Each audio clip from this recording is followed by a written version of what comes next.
Hello hello दोस्तों, Bihari sir YouTube channel में आप सभी का एक बार फिर से स्वागत है। और आज हम लोग पढ़ने वाले हैं पंचायती राज या स्थानीय स्वशासन, है ना। तो स्थानीय स्वशासन एक बहुत ही इंपॉर्टेंट टॉपिक है, ये हर एग्जाम के लिए, है ना। ये किसी भी एग्जाम में यहाँ से प्रश्न पूछे ही जाते हैं। तो आज हम लोग पढ़ेंगे कि स्थानीय स्वशासन का भारत में डेवलपमेंट कैसे हुआ, उसका विकास कैसे हुआ, ठीक है। तो स्थानीय स्वशासन अपनाने के पीछे जो वजह था वो था सत्ता का विकेंद्रीकरण करना, है ना, शक्ति का विकेंद्रीकरण करना। क्योंकि शक्ति अगर किसी एक ही हाथ में रहेगी तो वो फिर तानाशाही हो जाएगा, है ना, और सारा चीज का विकास नहीं हो पाएगा। और एक ही आदमी के अगर हाथ में सारा पावर हो जाए तो सारा काम को अच्छे तरीके से देख नहीं सकता है। इसलिए शक्ति का क्या कर दिया जाता है, बंटवारा कर दिया जाता है, विकेंद्रीकृत कर दिया जाता है ना। जैसे कि एक केंद्र सरकार के पास पावर होता है, राज्य सरकार के पास पावर होता है, और पंचायती राज सरकार के पास भी पावर होती है, ठीक है। तो सारे के पावर का डिस्ट्रीब्यूशन कर दिया गया है ना। तो पंचायती राज जो है ये एक सामाजिक ढांचा है, एक सामाजिक ढांचा है जिससे हमारे जो निचले तबके के जो गांव होते हैं, समाज होते हैं, प्रखंड होते हैं, उनका डेवलपमेंट भी किया जा सके, लोग अपने से अपने शासन में अपनी भागीदारी को महसूस कर सके। तो उस भागीदारी को महसूस कराने के लिए जो है एक निचले पावदान पे, निचले लेवल पे जो है शासन का विकास करने के लिए इसका जो है सो प्रावधान किया गया है ना। तो आज हम लोग पढ़ेंगे कि पंचायती राज व्यवस्था सबसे पहले कहां अपनाया गया। तो प्राचीन काल में अगर एंशिएंट हिस्ट्री पढ़िएगा तो आपको सबसे पहले यह जो है स्थानीय स्वशासन, इसका जिक्र मिलेगा आपको चोल शासन काल में, है ना। चोल शासन काल जो था यहाँ पे स्थानीय स्वशासन व्यवस्था अपनाई गई थी, ठीक है। तो सबसे पहले आपको यहाँ पे मिलेगा इसका उदाहरण। फिर जब अंग्रेज हमारे यहाँ आए, तो अंग्रेज जब हमारे यहाँ आए तो वो लोग सोचते थे कि भाई प्रखंड जो राज्य प्रांत का तो डेवलपमेंट होगा ही होगा, है ना, और स्थानीय लेवल पर भी कुछ जो है सो विकास का काम किया जाए, है ना, स्थानीय लोगों को भी कुछ सुविधाएं मुहैया कराई जाए। आखिर जहां वो रहेंगे कम से कम उसको तो स्वच्छ रखेंगे, साफ सुथरा रखेंगे, वहां तो कम से कम बिजली पानी की व्यवस्था करेंगे ना। तो इसके लिए जो है स्थानीय स्वशासन की बात कही गई। तो सबसे पहले इसके लिए जो प्रयास किया गया वो किया गया 1793 में, है ना। 1793 में एक चार्टर एक्ट आया। उस चार्टर एक्ट में 3 प्रेसिडेंसी में स्थानीय संस्थाएं बनाने की बात की गई। स्थानीय संस्थाएं यानी कि लोकल संस्थाएं बनाने की बात की गई इसमें सबसे पहली बार।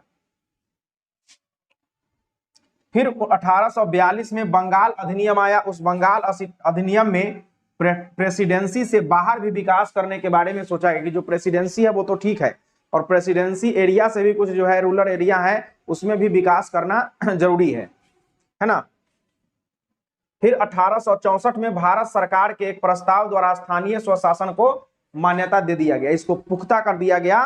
कब कर दिया गया? 1864 में भारत सरकार के एक प्रस्ताव आया था। इस प्रस्ताव में इसको जो है सो पूरी तरह से इसको सर्टिफाइड कर दिया गया, है ना। फिर 1870 में मेयो ने पंचायतों को जो है सो कार्यात्मक और वित्तीय स्वायत्तता दे दिया, मतलब कि आप रुपया पैसा के मामले में भी निर्णय ले सकते हैं, है ना। उसको लेकर के भी लॉर्ड मेयो जो है अपने शासन काल में उसको छूट दे दिया, ठीक है। तो उसके बाद स्थानीय स्वशासन का जनक जो है लॉर्ड रिपन को कहा जाता है। इसको कहा जाता है लॉर्ड रिपन को कहा जाता है, ठीक है। याद रखिएगा, यहां से बार बार प्रश्न पूछे जाते हैं कि स्थानीय स्वशासन के जनक कौन है? लॉर्ड रिपन, है ना, लॉर्ड रिपन को।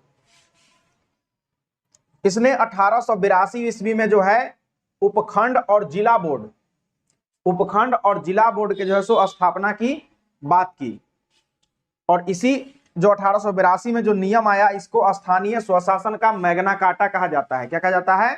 स्थानीय स्वशासन का मैग्ना कार्टा कहा जाता है, ठीक है, ध्यान रखिएगा। और स्थानीय स्वशासन जब लागू हो गया तो फिर उसकी जांच के लिए कि भाई ये कितना काम कर रही है ना, कितना हद तक ये सही है, इसकी जांच के लिए जो है 1907 में सीईएच हॉब हाउस, सीईएच हॉब हाउस, क्या है नाम? सीईएच हॉब हाउस। तो सीईएच हॉब हाउस के अध्यक्षता में जो है एक आयोग का गठन किया गया, है ना, विकेंद्रीकरण आयोग का गठन किया गया। और इस आयोग को शाही आयोग कहा गया। क्या कहा गया? शाही आयोग, है ना। आपसे पूछ सकता है कि शाही आयोग कब आया, तो 1907 में आया था, ठीक है। और ये शाही आयोग जो है अपना रिपोर्ट दिया था 1909 में, 7 में आया था और 1909 में जो है सो ये अपना रिपोर्ट दिया था। उसके बाद भारत सरकार अधिनियम 1919 में आया, तब इस जो रिपोर्ट था, इस रिपोर्ट को लागू किया गया, है ना। और इसमें स्पष्ट प्रावधान किया गया स्थानीय स्वशासन के बारे में, और इसमें द्वैध शासन भी स्थापित किया गया, ठीक है। और यहां से प्रश्न बनते हैं कि द्वैध शासन के जनक कौन है, तो लियोनस कार्टिस। कौन है, लियोनस कार्टिस। ध्यान रखिएगा कि द्वैध शासन के जनक कौन है, लियोनस कार्टिस। फिर 1935 में भारत शासन अधिनियम में स्थानीय स्वशासन को पूरी तरह से जो है सो राज्य का विषय बना दिया गया। इससे पहले जो था हस्तांतरित विषय था, पहले 2 विषय में बटा हुआ था, एक आरक्षी विषय और एक हस्तांतरित विषय, ठीक है। तो ये जो स्थानीय स्वशासन था हस्तांतरित विषय में रखा गया था। और गांधी जी भी स्थानीय स्वशासन के बड़े पक्षधर थे। गांधी जी का कहना था कि अगर गांव का विकास होगा तभी जो है सो हमारा देश आगे बढ़ेगा, है ना। यानी कि भारत की आत्मा जो है वो गांव में बसती है, और जब तक गांव का विकास नहीं होगा तब तक देश का विकास कभी भी संभव नहीं है ना। उसके बाद पंचायती राज और सामुदायिक विकास मंत्रालय मंत्री का भी बना, तो इसमें एसके डे जो थे इसके मंत्री थे, सबसे पहले मंत्री। फिर गांधी जी के जन्म दिवस पर पंडित जवाहरलाल नेहरू जो है अमेरिका के तौर पे संस्था बनाए, सामुदायिक विकास कार्यक्रम की घोषणा किए।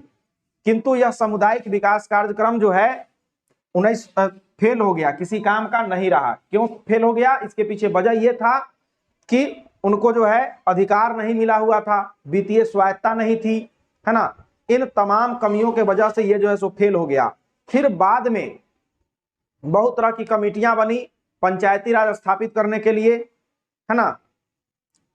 तब उस कमेटी के रिपोर्ट के आधार पे जो है फिर से पंचायती राज व्यवस्था की स्थापना होती है ना। पंडित जवाहरलाल नेहरू राजस्थान के नागौर से जो है सो पहली बार पंचायती राज की स्थापना करते हैं, है ना। तो वो हम लोग नेक्स्ट पार्ट में देखेंगे। अगर वीडियो पसंद आए तो लाइक, शेयर और सब्सक्राइब कीजिए। धन्यवाद।